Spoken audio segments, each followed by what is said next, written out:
to Busboys and Poets for an event.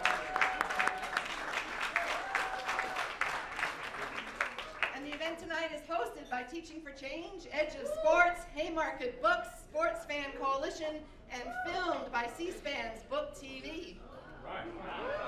My name's Deborah Minkart. I'm the Executive Director of Teaching for Change. We're the nonprofit organization that runs the bookstore here.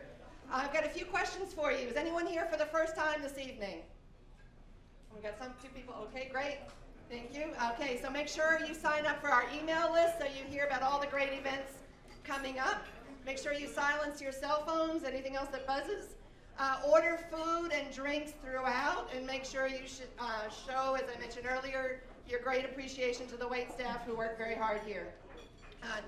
Note that the schedule this evening, we're going to have the talk by Dave Zirin, we'll have Q&A, and then the book signing. The book signing will be in here.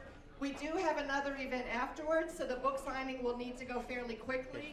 That means that at some point between now and the book signing, you should go and buy not just one book, not just two, not just three, but enough books for you, for your friends, for your family. So at some point between now and the book signing, go do that.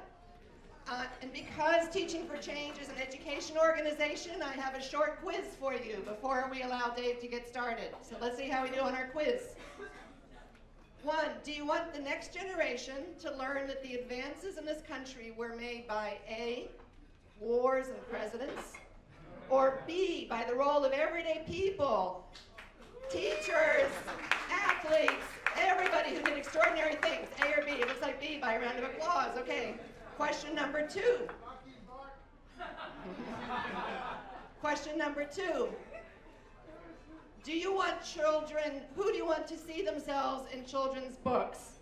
Just white middle-class children from heterosexual families? Or B, all children?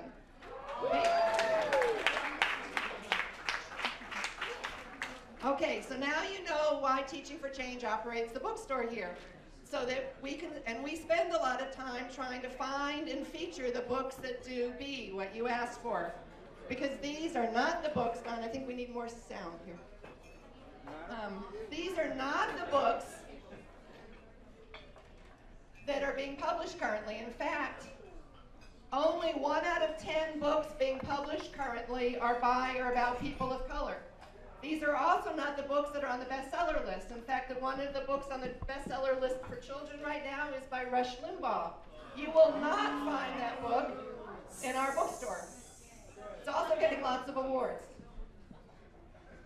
To flip the trend, flip the script, 90% of the books that we sell at the bookstore, the independent, progressive, nonprofit bookstore here, are by or about people of color. Those are the books that we find and we feature, so we prove there is a market for them.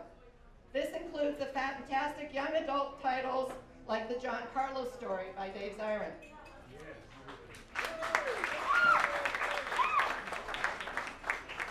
And in fact, all of Dave Zirin's books, every time they come out, they become runaway bestsellers here at our bookstore, and our goal is to make sure that Brazil's Dance with the Devil does the same thing. You're going to help us with that. But we also need your help, and we want to be clear, we need your help to continue operation of the bookstore. We're not breaking even, and we don't want to have to leave and then afterwards you to tell us we didn't know.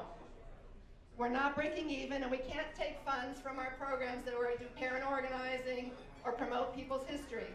So please make sure that you and your friends purchase your books in our store and in our web store, and consider making a donation. You can have your name on a beautiful plaque up in the store.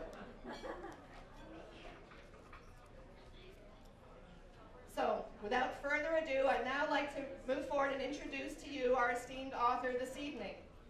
As you know, he's one of the most extraordinary writers we ever had the pleasure of hosting. You are probably all here because you know of his superb wit, writing, scholarship, and love of sports and politics. But somehow, on top of keeping up with every sport and political development every second, and if you don't believe me, just try following Dave on Twitter. He's also a loving father to 2 witty young children, Sasha and Jacob. Husband to public school teacher and author Michelle Bollinger. And speaking of school teachers, we have other school teachers in the room? And do we have any elementary school students in the room? Okay, any middle or high school students in the room? Any soccer players in the room?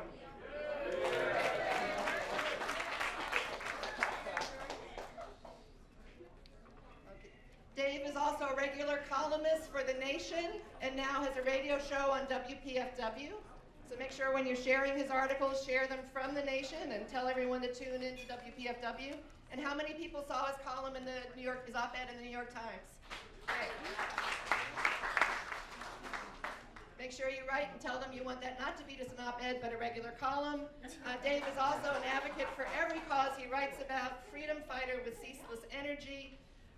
And we want to help make sure that Brazil's Dance with the Devil becomes not only a bestseller here in our bookstore, but also is a New York Times bestseller all summer long, because that really helps get the word out about this people's history that we will not hear about otherwise. So I'd like you to all join me in welcoming the one and only Dave Zirin.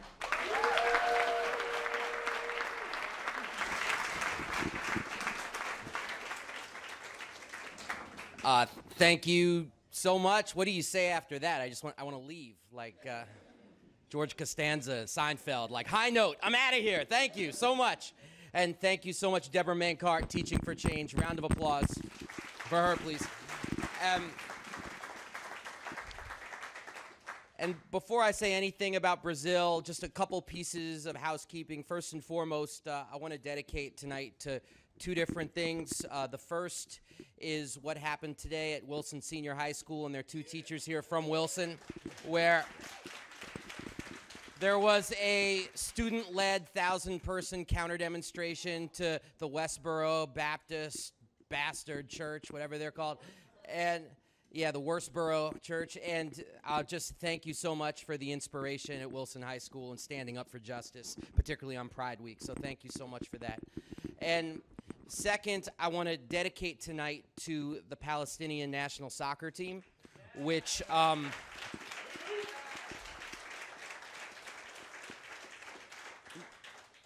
is going to play in a major international tournament, just qualified for a major international tournament for the first time in its 86-year history.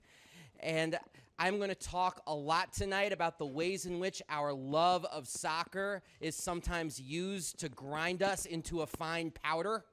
And I just want us to remember the people of Palestine, and to remember that soccer can also be a tremendous source of struggle, inspiration, and sustenance. So, particularly because this is going to be televised, just utter solidarity to the people of Gaza, to the people of the West Bank, and to people standing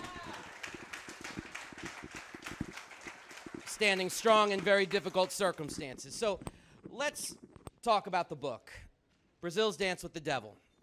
I don't want to break any news for you folks, but there's this soccer tournament starting this week called the World Cup. Yes, and breaking news.